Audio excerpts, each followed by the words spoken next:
think the danger of AI is much greater than the danger of nuclear warheads, by a lot.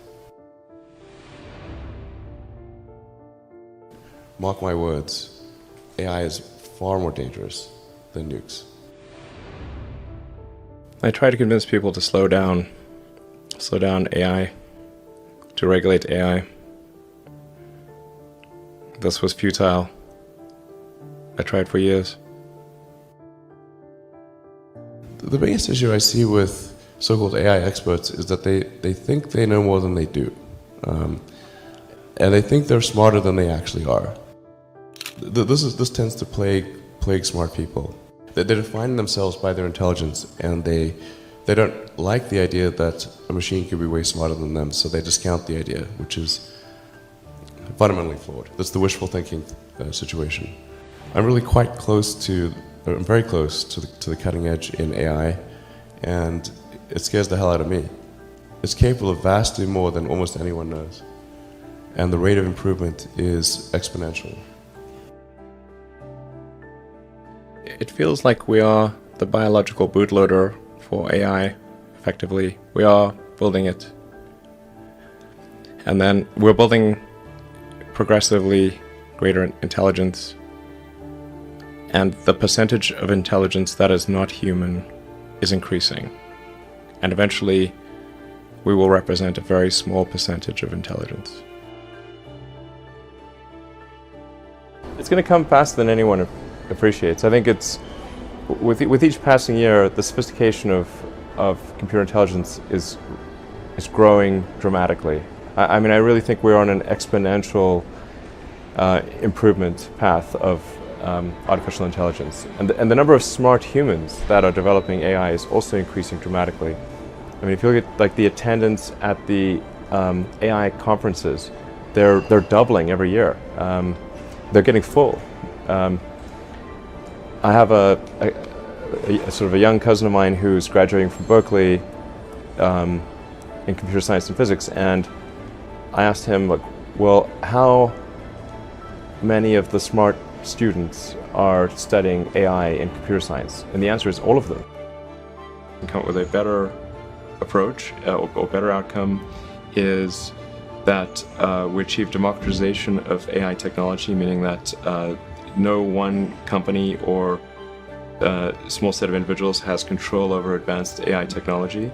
I think that's very dangerous. It could also get stolen by somebody bad, like some evil dictator of a country could send their intelligence agency to go steal it and gain control. It just becomes a very unstable situation, I think, if you've got any incredibly powerful AI. You just don't know who's going to control that. So it's not as though I think that the risk is that the AI would develop a will of its own right off the bat. I think it's more the concern is that someone may use it in a way that is bad, and even if they weren't going to use it in a way that's bad, that somebody could take it from them and use it in a way that's bad. That I think is quite a big danger. We are, all of us already are cyborgs. So you have a machine extension of yourself in the form of your phone and your computer and all your applications. You are already superhuman. But by far, you have more power, more capability than the President of the United States had 30 years ago. If you have an internet link, you have an oracle of wisdom. You can communicate to millions of people. You can communicate to the rest of Earth instantly. I mean, these are magical powers that didn't exist not that long ago. So everyone is already superhuman. Yeah, I just think the singularity is probably the right word, because we just don't know what's going to happen once there's intelligence substantially greater than that of a human brain. I mean, most of the movies and TV featuring AI, they don't describe it in quite the way it's likely to actually take place. But I think you just have to consider, like, even in the benign scenario where if AI is much smarter than a person, what do we do? Yeah. What job do we have? I have to say that when something is a danger to the public, then there needs to be some government agency, like regulators. The fact is, like, we've got regulators in, the aircraft industry, car industry, deal with them all the time, with drugs, food, and anything that's sort of a public risk. I think this has to fall into the category of a public risk. Usually there'll be some new technology. It will cause damage or death. There will be an outcry. There will be an investigation. Years will pass. There will be some sort of insight committee. There will be rulemaking. Then there will be oversight, eventually regulations. This all takes many years. This is the normal course of things. If you look at, say, automotive regulations, how long did it take for seatbelts to be implemented, to be required? The auto industry fought seatbelts, I think, for more than a decade. Successfully fought any regulations on seatbelts, even though the numbers were extremely obvious. If you had a seatbelt on, you would be far less likely to die or be seriously injured. It was unequivocal. And the industry fought this for years, successfully. Eventually, after many, many people died, regulators insisted on seatbelts. This time frame is not relevant to AI. You can't take 10 years from the point at which it's dangerous. It's too late. I'm not normally an advocate of regulation and oversight.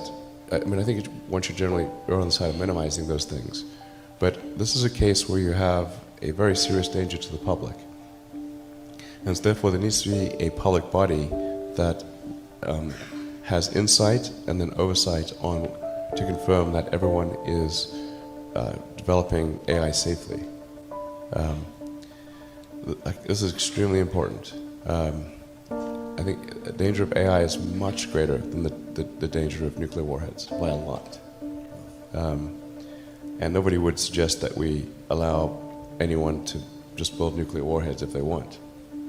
That would be insane. So why do we have no regulatory oversight? This is insane.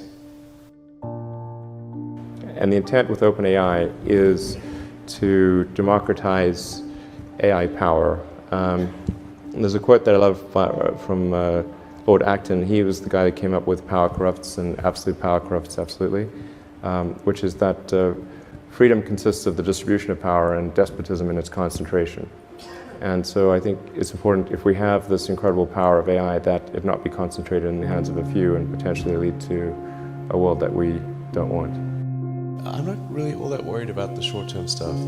The things that are, like narrow AI is not a species-level risk. It will result in dislocation, in lost jobs, and the sort of better weaponry and that kind of thing. But it is not a fundamental species-level risk, whereas digital superintelligence is. So it's really all about laying the groundwork to make sure that if humanity collectively decides that creating digital superintelligence is the right move, then we should do so very, very carefully. Very, very carefully. We're rapidly headed towards digital superintelligence that far exceeds any human. I think it's very obvious.